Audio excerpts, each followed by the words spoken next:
La policía de Wisconsin podía creer los elementos que decoraban la caótica escena: un cinturón hecho con pezones de mujeres, varias sillas y una lámpara tapizada con piel humana, un corsé elaborado con un torso, narices, uñas, máscaras creadas con rostros, huesos, cráneos y el cuerpo de su última víctima colgado de los pies, sin cabeza ni tripas.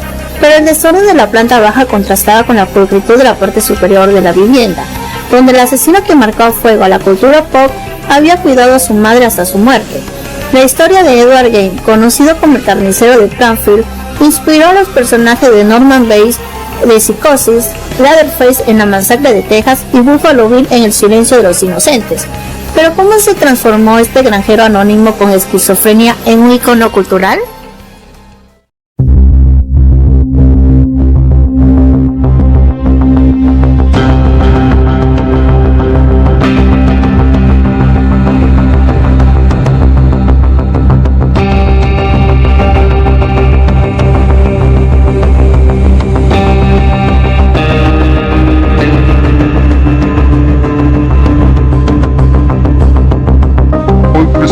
El caso de Edward Theodore Gein, el carnicero de Plainfield.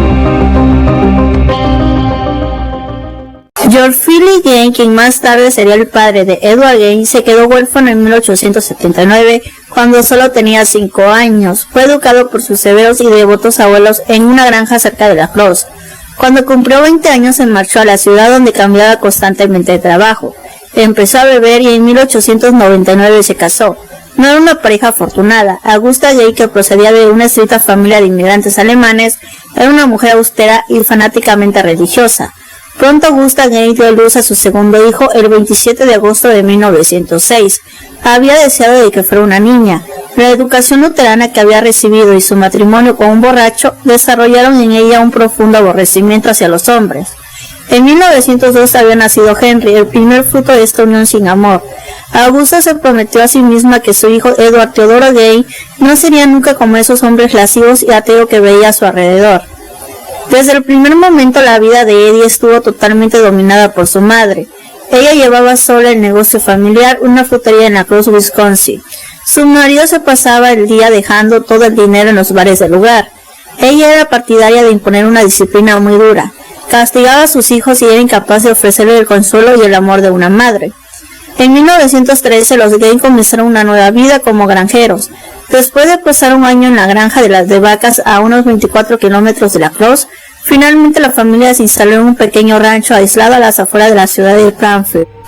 Uno de los primeros y más inquietantes recuerdos de Gein sobre su infancia era cuando miraba fijamente a través de la puerta del matadero de la tienda de sus padres en La Crosse. Miraba hipnotizado cómo su padre sostenía un cerdo atado mientras su madre, con una gran habilidad, le abría la tripa de un navajazo y le sacaba las entrañas con un largo y afilado cuchillo. Muchas veces a lo largo de su vida, Gein diría que esta matanza le producía náuseas y que ver sangre le hacía sentirse como si se fuera a desmayar. Incluso cuando la policía le interrogó años después, pudo recordar el incidente de La Crosse con todo lujo de detalles. Veía que su madre llevaba un delantal largo de cuero salpicado en sangre y barro. Edward sentía aversión por la sangre y las matanzas, cosas habituales en una comunidad rural donde la caza y la ganadería eran la forma de ganarse la vida.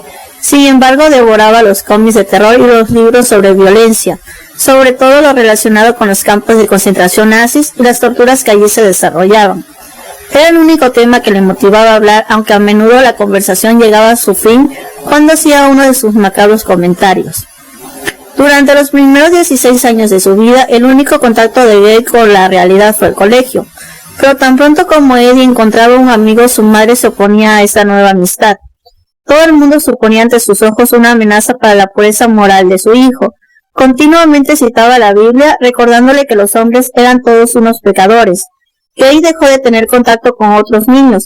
Quienes lo llegaron a conocer más adelante lo recordaban como un hombre tímido y débil. Augusta empezó a despreciar cada vez más a su débil y borracho marido.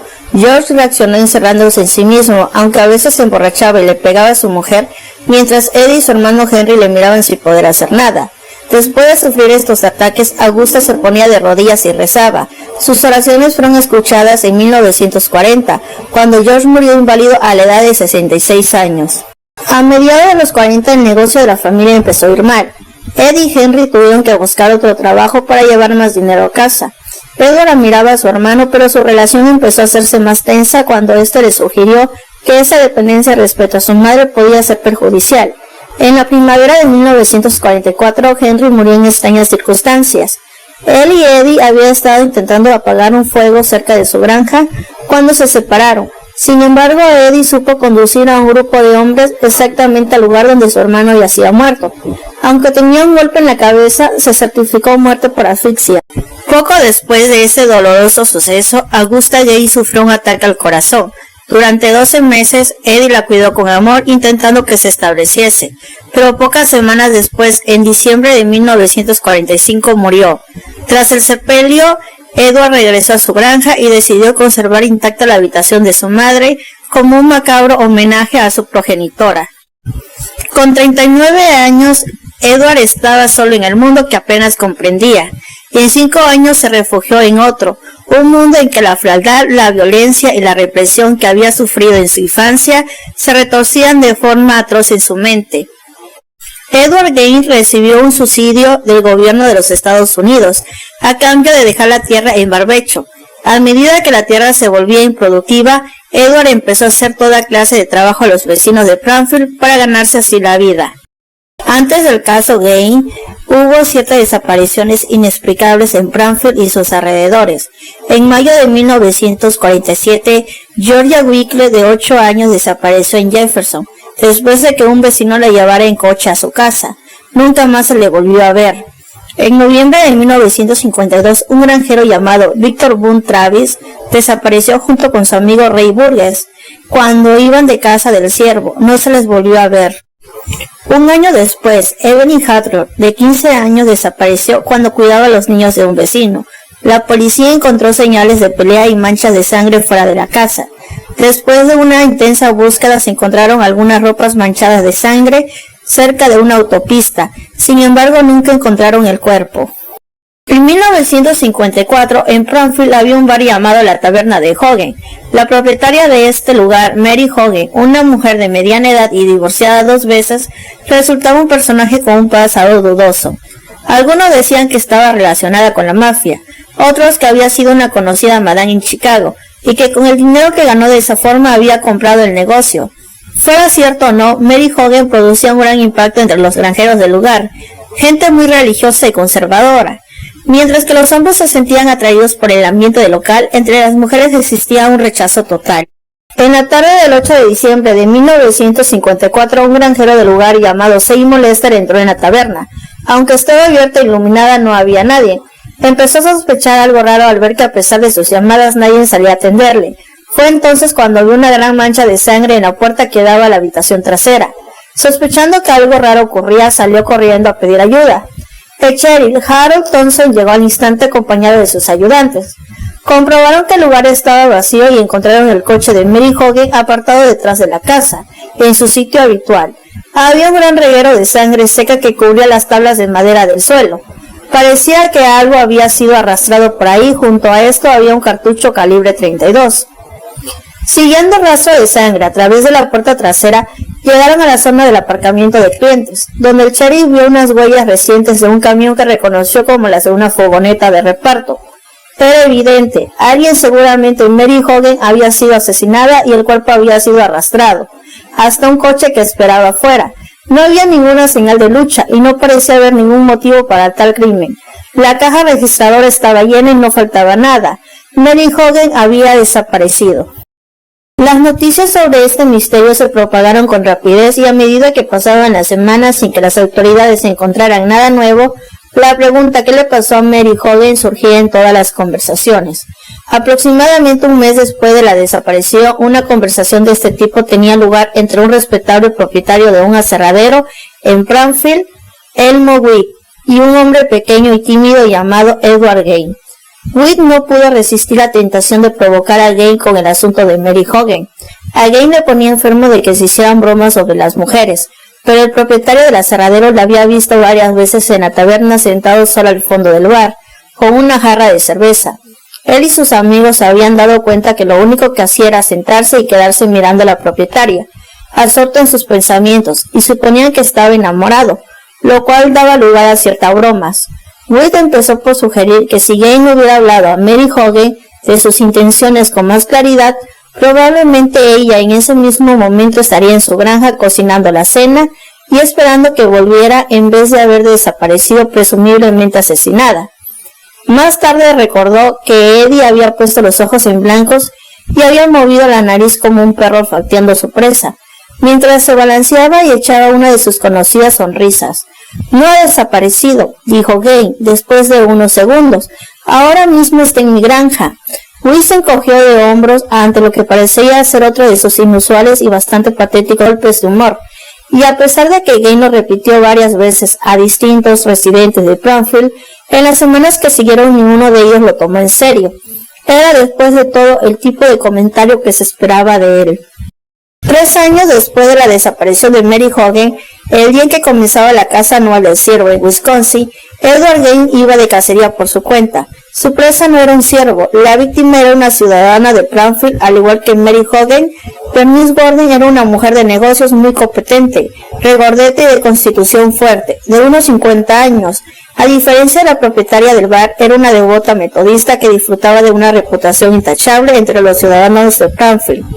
Bernice se había encargado como única propietaria de la ferretería de Gordon tras la muerte de su marido en 1931.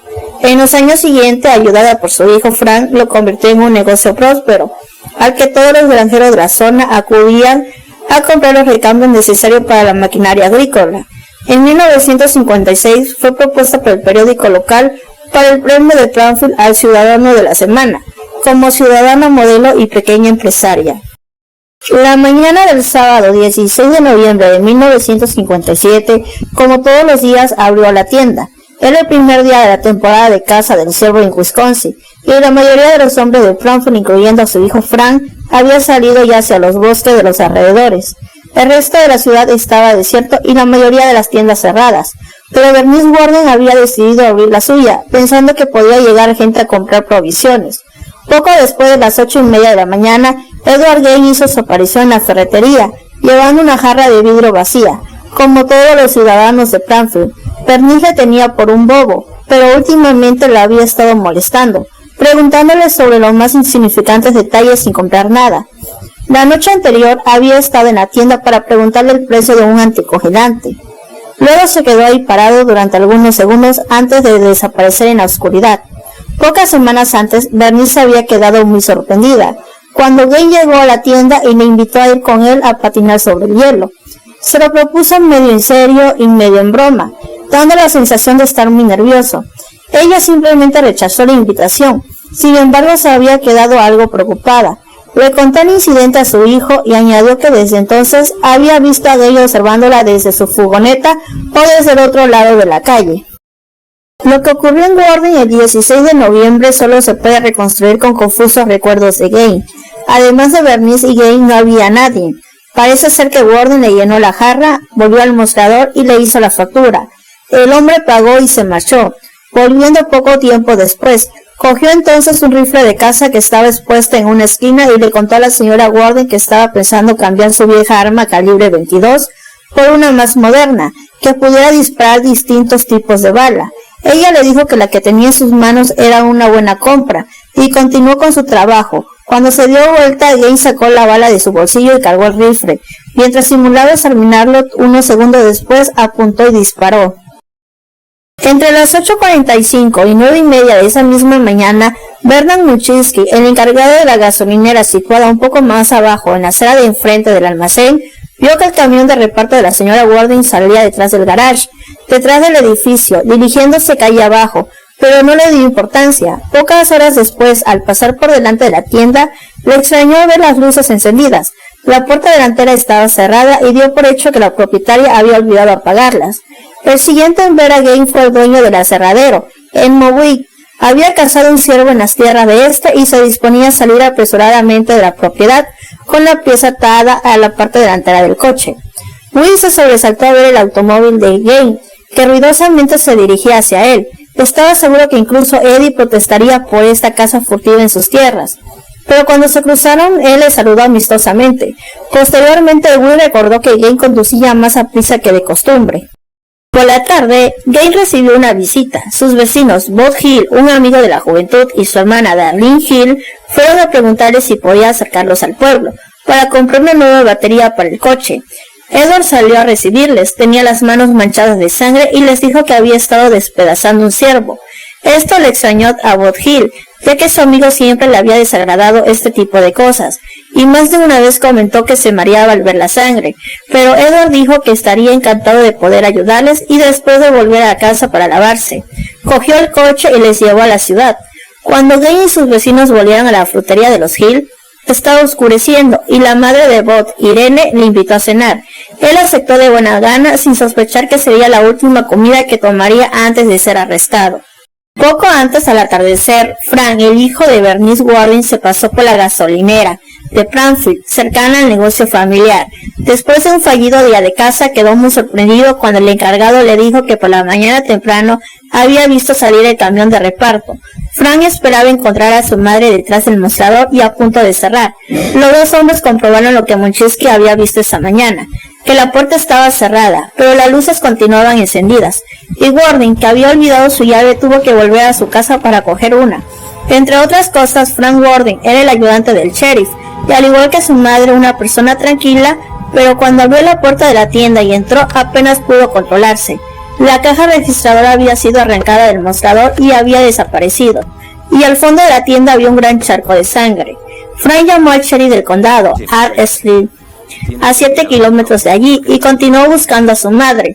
Cuando un cuarto de hora más tarde llegaron el sheriff y uno de sus ayudantes, ya tenía una idea de lo que había pasado. «Ha sido él», les dijo Warden confidencialmente. «¿Quién?», preguntaron. «Edward Gain», contestó. Frank Warden no perdió el tiempo mientras esperaba al sheriff y a su ayudante. Ratificó su sospecha en el libro de contabilidad que encontró junto al charco de sangre, en el que estaba apuntada una venta de anticongelante fechada el 17 de noviembre. El comprador había sido Edward Gain. El sheriff avisó por la radio para que lo detuvieran y le interrogaran. Edward, mientras tanto, estaba acabando de cenar con los Hill, cuando un vecino irrumpió en la casa con las noticias de la desaparición de Bernice Warden. El único comentario de Eddie fue: «Debe tratarse de alguien con mucha sangre fría».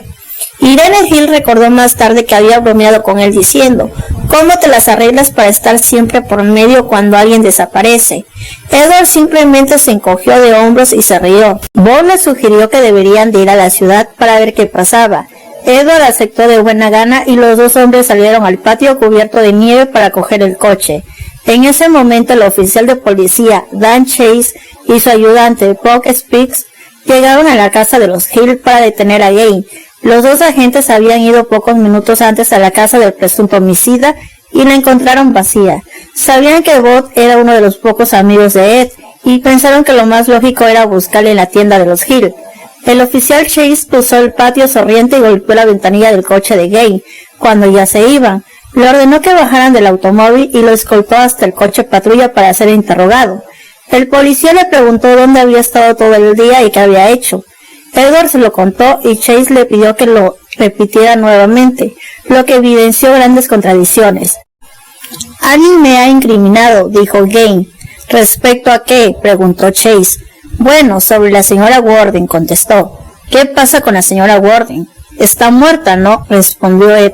«¿Muerta?», exclamó la policía. «¿Cómo sabes que está muerta?». «Lo oí, me lo dijeron ahí dentro», contestó Gain. Tan pronto como el sheriff oyó por la radio que el principal sospechoso había sido arrestado, se dirigió a la granja de Gain con el capitán Lloyd Chester, de la oficina del sheriff del condado vecino de Green Lake. La puerta trasera de la cocina se dio con facilidad. Encendiendo su linterna, los dos hombres pasaron dentro. El sheriff sintió que algo le rozaba en el hombro, y volviendo instintivamente a ver qué era, lanzó un grito de horror. Ahí delante de sus ojos, colgado del techo, se hallaba el cuerpo decapitado de una mujer, con un profundo agujero en donde se suponía que debería de estar el estómago. El sheriff pensó inmediatamente que el cuerpo había sido atado y después despellejado, como si se hubiera tratado de un animal. Los dos policías necesitaron varios minutos para recuperarse del shock por lo que acababan de presenciar. Finalmente, Chester consiguió acercarse al coche y pedir ayuda por la radio. A continuación, dándose ánimos mutuamente, los dos hombres decidieron entrar de nuevo a la casa. El cadáver colgaba de un gancho por el tobillo y con un alambre le habían sujetado el otro pie a una polea. Habían rajado el cuerpo desde el pecho hasta la base del abdomen, y las vísceras brillaban como si las hubieran lavado y limpiado. Estaba decapitado. El sheriff solo había visto una cosa igual en un matadero. El sheriff no tenía duda de que se trataba de Bernice Worden. Había sido asesinada y su cadáver dispuesto como si se tratara de una pieza de carne. Era difícil de creer que un ser humano pudiera vivir en tales condiciones. Por todas partes se veían montañas de basura y desperdicio entre sucios muebles y utensilios de cocina. Junto con harapos, cajas de cartón, latas vacías y herramientas oxidadas cubrían el suelo. Parecía la guarida de un animal, llena de suciedad y excrementos. Con la débil luz de su linterna, el sheriff y Chester descubrieron una serie de revistas de detectives y cómics de terror de la DC, apilados en caja y tiradas por el suelo, un fregadero lleno de arena, chicle pegado en las tazas, una dentadura postiza sobre el mantel y muchísimos libros de medicina y anatomía, además de algunos recortes de prensa sobre operaciones de cambio de sexo. Poco después, la granja quedó rodeada por coches de la policía. Para empezar, rastrearon la casa con la ayuda de linternas y lámparas de petróleo, y luego llevaron un generador. Una vez que la casa quedó suficientemente iluminada, se puso de manifiesto todo el horror que allí se escondía. Habían varios cráneos esparcidos por la cocina, algunos intactos y otros cortados por la mitad y empleados como cuencos. 2 de ellos se utilizaban para equilibrar las patas de la mugrienta cama en la que dormía Gain. Una inspección más detenida reveló que una de las sillas de la cocina estaba hecha con trozos de piel humana. Había también pantallas de lámpara, papeleras, un tambor, un brazalete, la funda de un cuchillo, todo adornado con restos humanos. Pero faltaban cosas peores. Encontraron cajas que contenían restos humanos, cada uno de los cuales pertenecientes a diferentes cuerpos sin identificar. Estaban separados con la habilidad y precisión de un cirujano. También contenían una especie de chaleco hecho con la piel de parte superior del cuerpo de una mujer, con un cordón que caía por la espalda y varios pares de polainas hechas también con piel humana. Pero para los policías que tuvieron que hacer este trabajo de rastreo, lo peor fue descubrir una colección de máscaras mortuorias y de cabezas reducidas al estilo jíbaro. Había 9 máscaras, cada una con el rostro y el cuero cabelludo de la víctima en cuestión, y mantenían el pelo intacto. 4 de estas máscaras estaban colgadas en la pared que rodeaba la cama de Gain, como testigos mudos de sus excentricidades y fantasías nocturnas. Encontraron las otras máscaras metidas en bolsas y en viejas cajas de cartón y en sacos esparcidos allí en la cocina. Algunas de ellas las habían aplicado aceite para mantener la piel suave, e incluso una mostraba restos de lápiz de labio. Otra, que aunque reducida pudo ser identificada por uno de los policías allí presentes, era la de Mary Hogan, la propietaria del bar que había desaparecido 3 años antes. Encontraron además el corazón de Bernice Worden dentro de una bolsa de plástico frente a la estufa de la cocina, y sus entrañas todavía calientes envueltas en un viejo traje, pero la policía siguió buscando la cabeza del cadáver que colgaba del gancho. Detrás de la cocina y del cuartucho en que dormía Gain se hallaba la planta baja de la casa. La puerta estaba bien tapada, pero lograron quitar los tablones necesarios para poder entrar a la habitación principal. A la luz de la linterna vieron una habitación perfectamente ordenada y normal, en la que lo que único destacaba era la enorme cantidad de polvo que cubría los muebles y los adornos situados sobre la chimenea. Era un auténtico mausoleo, una tumba que Gain había cerrado y abandonado, dejándola tal y como estaba en el día en que murió su madre hacía 12 años. Y ahí dentro estaba el cadáver seco de Augusta Gain. De vuelta a la cocina, el patólogo que estaba intentando identificar los restos de los cadáveres vio cómo salía vapor de una vieja bolsa de comida que se hallaba entre la basura. Al vaciarla encontró lo que todo el mundo había estado buscando, un espantoso trofeo. La cabeza de Bernice Worden estaba cubierta de suciedad, tenía sangre coagulada alrededor de las fosas nasales, pero por lo demás estaba intacta, y la expresión de su cara reflejaba la tranquilidad, pero los 2 policías se quedaron estupefactos al ver que las 2 orejas colgaban 2 ganchos unidos entre sí por una cuerda. Era evidente que Gain había intentado colgar en la pared la cabeza de la mujer junto a los otros trofeos cadavéricos de su habitación. Ante todo esto, atroces descubrimientos, los agentes, expertos forenses y detectives que encontraban presentes quedaron mudos. Muchos de ellos eran expertos policías con una larga carrera en el servicio, policías que habían presenciado todo tipo de crímenes, pero que sin embargo no estaban preparados para afrontar lo que tenían delante, una casa llena de cadáveres y restos humanos. El hedor era insoportable para la policía encargada de la investigación del caso. La granja de Gay era una mezcla de posilga, matadero y catacumba, algo así como la guarida de alguien al que difícilmente se podía calificar de ser humano. Harold Chester escribió sobre el caso. La describió como el decorado de un perturbado mental. El rastreo de la granja terminó al anochecer. Descolgaron el cadáver de Bernice Worden y lo pusieron junto con el de otros restos humanos encontrados que depositaron en bolsa de plástico. Enviaron las bolsas a la funeraria de Pranfield a fin que se realizara el debido examen post-mortem. Ninguno de los allí presentes sabía a cuántas personas pertenecían las cabezas y los restos humanos encontrados en la granja de Gay. Pero estaba claro, además de Mary Hogan y Bernice Worden, había mucho más víctimas. El trabajo de la policía no había acabado. Aún existía la interrogante pendiente. ¿A quiénes pertenecían los demás cadáveres? Mientras todas estas investigaciones tenían lugar en su granja, Edward Gain esperaba tranquilamente en la prisión del estado de Gautama, custodiado por los dos policías que le habían arrestado. A las 2:30 de la madrugada del sábado 17 de noviembre, el sheriff regresó al escenario del crimen. Sin la presencia de un abogado, Gain fue interrogado casi ininterrumpidamente durante las 12 horas siguientes, pero permaneció en silencio. Mientras tanto, el informe de la autopsia realizada a Bernice Worden confirmaba que ésta había muerto como resultado de un disparo de bala de calibre número 22. A la mañana siguiente, el lunes 18 de noviembre, Gay rompió su silencio. Declaró que habían matado a la señora Gordon y después de cargar el cadáver en una furgoneta, lo había llevado a un bosque cercano. Dejó ahí la furgoneta y volvió a la ciudad por su coche, y luego regresó al bosque, donde metió el cadáver en el automóvil y se dirigió a la granja. Ahí lo ató y lo descuartizó. Todos estos detalles se incluyeron en la declaración del fiscal del distrito Erquile, y esta a su vez fue remitida a la prensa la mañana siguiente. El fiscal añadió que algunos de los restos humanos encontrados probablemente pertenecía a gente joven, y que por las mutilaciones que presentaban el cuerpo de la señora Gordon, parecía que se hubiera practicado canibalismo. Enseguida los reporteros acumularon todo tipo de detalles espeluznantes sobre el caso y los mandaron a los periódicos.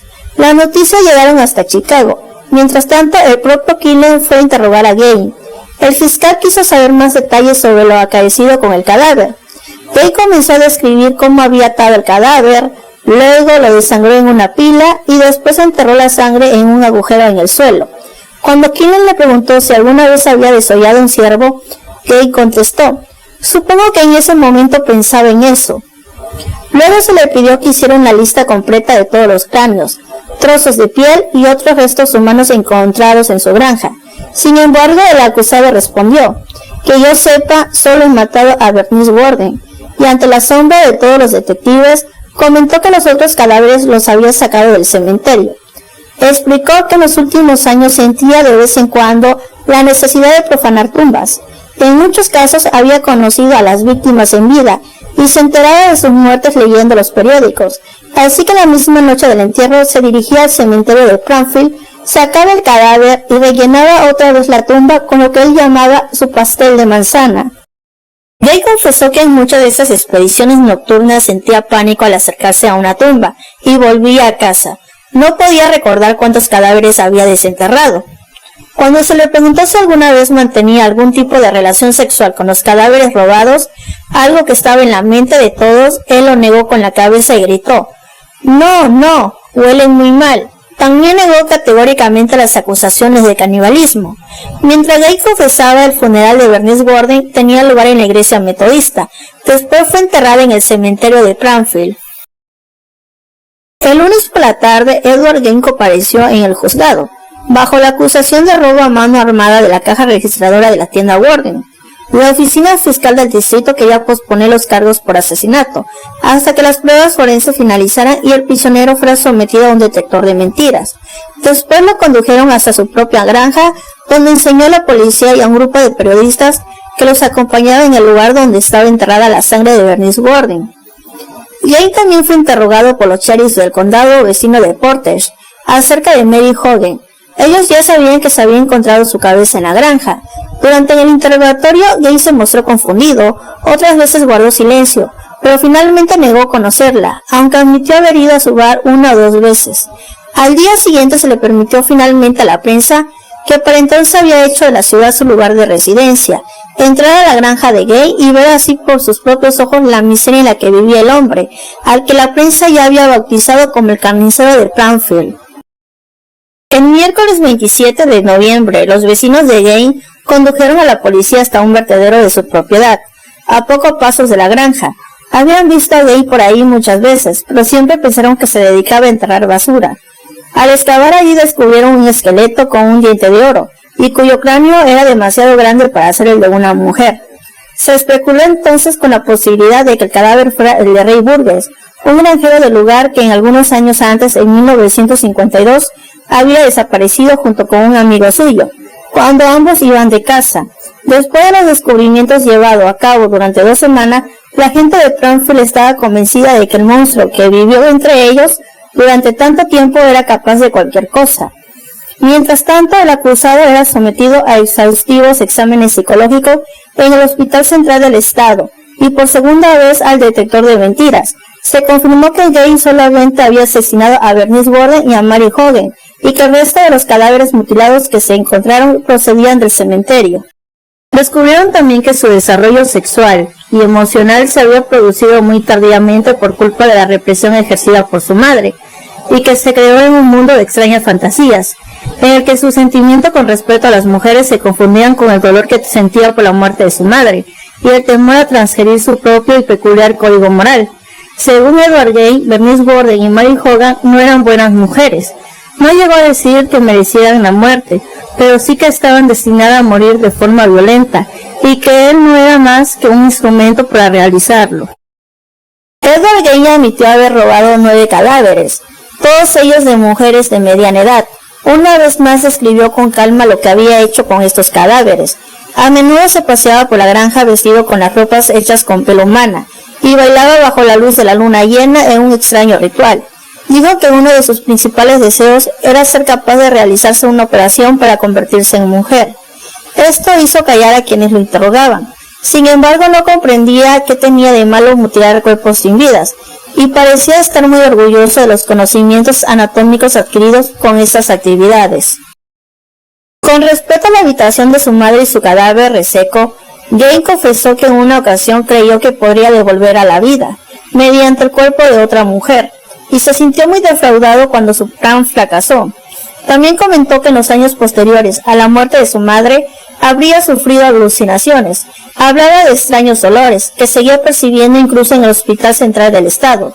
Cuando le preguntaron qué tipo de olor era aquel, contestó: huele a carne humana. El 18 de diciembre, los médicos que la habían examinado se reunieron para revisar el caso bajo la dirección del Dr. Edward Lechuga, director del hospital. Concluyeron que Gay estaba loco y que por consiguiente no estaba en condiciones de asistir a un juicio. Decidieron que permanecería en el hospital hasta Navidad y se enviaron los informes de los psicólogos a la oficina fiscal general. Edward Gay compareció ante el juez Boudin en la mañana del 6 de enero de 1958 y sentado en el banquillo de los acusados escuchó impasible comiendo chicle el testimonio de 3 expertos psicólogos, entre los que se encontraban Ed Schubert. Después de escucharlos, el juez no dudó en aceptar las recomendaciones de los expertos, y Edward Gay fue internado en el manicomio del estado por tiempo indefinido. La decisión levantó una oleada de protestas entre los habitantes de Plainfield, enfurecidos por el hecho de que el hombre había convertido su ciudad en una pesadilla, no iba a ser juzgado. En un intento de aplacar su furia, el fiscal general Walter Hornet escribió una carta en la que decía que el internamiento de Gay no excluía automáticamente la posibilidad de un juicio en el futuro, y que se le examinaría con regularidad a fin de comprobar si se producía una mejoría en su estado. En su nuevo hogar, Edward Gay mejoró y fue un prisionero modelo. Se llevaba bien con sus guardianes y, a diferencia de los otros internos, nunca necesitó sedantes. También demostró tener una gran habilidad en los trabajos de artesanía en la prisión, y con el pequeño salario que tenía se compró una radio. En marzo, cuando parecía que las aguas volvían a su cauce, de nuevo se encendieron los ánimos, cuando se anunció que todas las propiedades de Edward Gay iban a ser vendidas en una pública subasta. y que los posibles compradores podrían visitar la granja con previo pago de 50 centavos, pago necesario para evitar posibles mirones. En vez de pensar que esto les beneficiaría, los habitantes de Pranfield interpretaron que esta subasta, que tendría lugar el 30 de marzo, el domingo de Ramos, suponía una afrenta a sus convicciones religiosas. Los vecinos del condado de Hawkesbury inspeccionaron la propiedad de Gay en marzo de 1958, antes de que se propusiera la subasta. A los ciudadanos de Pranfield les escandalizó. Finalmente se tomaron la justicia por su mano. La subasta nunca tuvo lugar. La noche del 20 de marzo, un pueblo entero vio como la granja de Gay ardía en llamas, lo que muchos vecinos interpretaron como la manifestación de la justicia divina. Entre los allí reunidos estaba Frank, el hijo de Bernice Warden. Nunca se supo qué o quién provocó el incendio, y el único comentario de Gay al respecto fue: pues está bien. En 1974 pidió la libertad. El juez que llevaba el caso solicitó que se le practicara un segundo informe, llevado a cabo por 4 psicólogos que determinaron unánimemente que Gay continuara confinado. Edward Gay murió por una insuficiencia respiratoria el 26 de julio de 1984 en el Hospital Geriátrico para Enfermos Mentales de Mendota. De la vida de Edward Gay podemos extraer ciertas conclusiones acerca de los factores de riesgo que condujeron una vida criminal hasta el extremo de ser catalogado como un asesino en serie. Su procedencia de un hogar disfuncional, con una historia familiar de desatención parental, abuso del alcohol y malos tratos, entre otros, fue el primer componente que posibilitó el desarrollo de su personalidad psicópata y violenta. En segundo lugar, el aislamiento social sufrido durante la adolescencia le incapacitó para entablar las relaciones sociales necesarias durante este periodo y así ser capaz de conectar emocionalmente con las otras personas. Y por último, la soledad que le llevaron a la generación de fantasías y al desarrollo del comportamiento antisocial, basado en la creencia de que el mundo es un lugar hostil. Cuando más solitario se volvía Edward Gay, más incrementaba la dependencia hacia sus fantasías. Con el tiempo estas fantasías se volvieron más violentas y retorcidas. Y este fue el caso de Edward Theodore Gay, el carnicero de Pranfield. Si te gustó, por favor suscríbete y danos un like. Nos vemos en el siguiente caso.